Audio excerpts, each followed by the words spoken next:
નમસ્કાર, જય માતાજી ખેડૂત મિત્રો, હું છું રાજપરા સંજય અને મિત્રો આજે આપણે આવી ગયા છીએ મિત્રો એક એવા પ્રગતિશીલ ખેડૂતની મુલાકાતે જે મિત્રો શાકભાજીની ખેતીની વાત કરીએ તો મિત્રો શાકભાજીની ખેતીના મિત્રો માસ્ટર માઇન્ડ કહેવાય. તો એવા ખેડૂતની મિત્રો મુલાકાતે આજે આપણે આવી ગયા છીએ અને મિત્રો સૌપ્રથમ પહેલાં આપણે એ પ્રગતિશીલ ખેડૂતનો પરિચય લઈ લઈશું.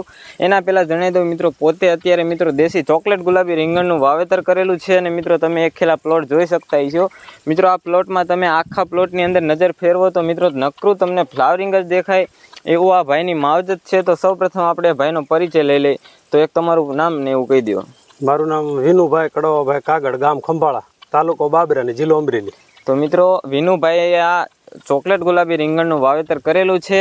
તો આપણે સૌપ્રથમ પહેલાં વિનુભાઈને પૂછી લઈએ કે વિનુભાઈ તમે અત્યારે આ દેશી ચોકલેટ ગુલાબી રીંગણનું કેટલામાં વાવેતર કરેલું છે? આપણે 5 વીઘામાં 5 વીઘાની અંદર વાવેતર કરેલું છે મિત્રો દેશી ચોકલેટ ગુલાબી રીંગણનું. તો વિનુભાઈ અત્યારે 5 વીઘાનું વાવેતર કરેલું છે અને કેટલોક સમય થયો? ક્યારે વાવેતર કરેલું? આપણે 3-3.5 મહિના જેવું થયું. 3-3.5 મહિના જેવો મિત્રો સમય લાગ્યો છે વાવેતર કરેલું. એટલે મિત્રો વાત કરીએ તો અત્યારે મિત્રો આજથી 3 મહિના પહેલાં આ પ્લોટનું વાવેતર કરેલું છે. તો અત્યારે વિનુભાઈ આની અંદર કેટલી તમે વીણેલી અંદાજિત?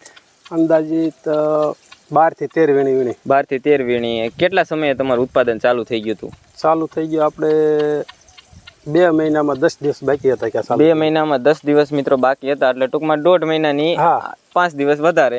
તો મિત્રો એટલા સમયની અંદર મિત્રો આ દેશી ચોકલેટ ગુલાબી રીંગણમાં ઉત્પાદન ચાલુ થઈ ગયેલું. અને તમે આ વીણો તો અત્યારે તમારે કેટલા 5 વીઘાની અંદર રીંગણ ઉતરે છે? 80 જબલા ઉતરે એક દિવસ ને એક દિવસ. મિત્રો એક દિવસ નહીં ને એક દિવસ મિત્રો 80 જબલા આમાંથી રીંગણ ઉતરે છે. અને અત્યારે માર્કેટ રેટ શું ચાલી રહ્યા દેશી ચોકલેટ ગુલાબીના? 20-25 રૂપિયા. 20-25 રૂપિયા કિલો તમારા રીંગણ આ દેશી ચોકલેટ ગુલાબી જઈ રહ્યા છે. અને કઈ માર્કેટની અંદર આ રીંગણું અત્યારે લઈ જાવ છો? બાબરા, અમરેલી અને ગોંડલ.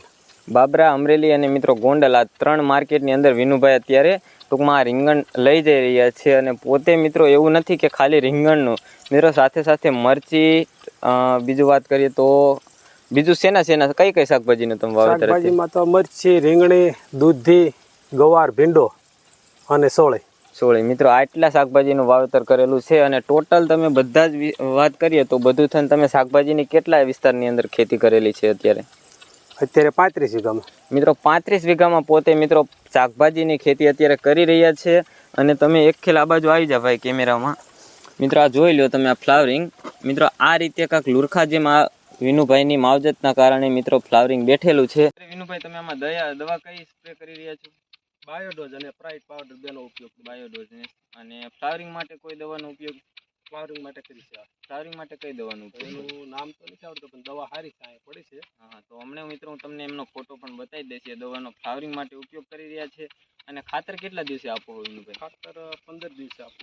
15 દિવસે ખાતર આપી દો છો. અને આ જમીનની અંદર તમે દેશી ખાતર ભરેલું કે નહીં ભરેલું? હા, દેશી ખાતર 1 વર્ષ ને 1 વર્ષ ભરવાનું. 1 વર્ષ ને 1 વર્ષ ભરો છો. તો ઘણા ખેડૂતોના એવા પણ પ્રશ્ન હોય છે કે વીઘાની અંદર કેટલું ખાતર ભરવું જોઈએ? તો કેટલું ભરવું જોઈએ? હું વીઘે 2 લારી ભરું.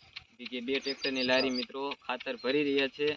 માવજત છે. અને મિત્રો અત્યારે માર્કેટની ભાવ ગણીએ તો મિત્રો 5 વીઘાની અંદર એક દિન નહીં એક દિવસ મિત્રો એક દિવસ છોડીને એક દિવસ હાર્વેસ્ટિંગ કરી રહ્યા. અને એવામાં મિત્રો 70 થી 80 જબલાની મિત્રો વીણી રહ્યા. અને માર્કેટ રેટ પણ મિત્રો અત્યારે પ્રતિ કિલો 25 રૂપિયા લઈ રહ્યા છે. તો વિનુભાઈ તમારા મતે એક બીજો પ્રશ્ન કે જે ખેડૂતો કહી રહ્યા છે કે વાયરસનો પ્રોબ્લેમ બની રહ્યો છે, તો તમારે આ 5 વાયરસ વાળા કેટલાક છોડી? મિત્રો તમે જોઈ લીધું કે 5 વીઘાની અંદર મિત્રો 2-5 છોડ જ વાયરસ વાળા ચડે છે. અને અમે પણ મિત્રો પ્લોટની અંદર આંટો મારેલો છે, માત્ર 2-3 છોડ જ દેખાયેલા છે. તો આ વિનુભાઈનું કેવું છે. અને વિનુભાઈ તમે શું માનો છો કે વાયરસ શા માટે થતો હોય છે? વાયરસમાં તો હવે એક આ ધોળી માખ વધારે આવે છે. બીજા નંબરમાં પાણીનું જે પ્રોબ્લેમ વધી જાય છે. પાણી વધી જાય તો એના હિસાબે થોડુંક વાયરસ આવે છે. તો મિત્રો તમે જોયું કે વિનુભાઈનું એવું કેવું છે કે જો પાણી તમારા પ્લોટની અંદર વધી જતું હોય તો એક વાયરસનો પ્રોબ્લેમ બને છે. અને બીજો એક આ પ્રશ્ન બની રહ્યો છે કે જો તમારે પ્લોટની અંદર સફેદ માખીનો ઉપદ્રવ વધારે હોય તોય મિત્રો આ બની રહ્યું છે. અને વિનુભાઈએ વચ્ચે મિત્રો મરચીનું વાવેતર પણ કરેલું છે.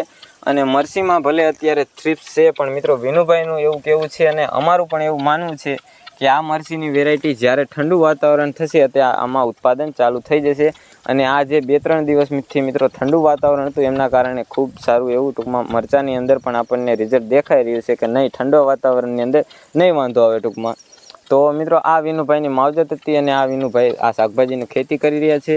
તો આજના વિડીયોમાં એટલું જ. જો તમે પણ આ રીંગણીનું વાવેતર કરવા માંગતા હોય તો તમને જે સ્ક્રીન ઉપર નંબર બતાવેલો છે એ નંબર ઉપર કોલ કરીને તમે વધારાની માહિતી લઈ શકો છો અથવા તો રોપા બિયારણ લઈ શકો છો.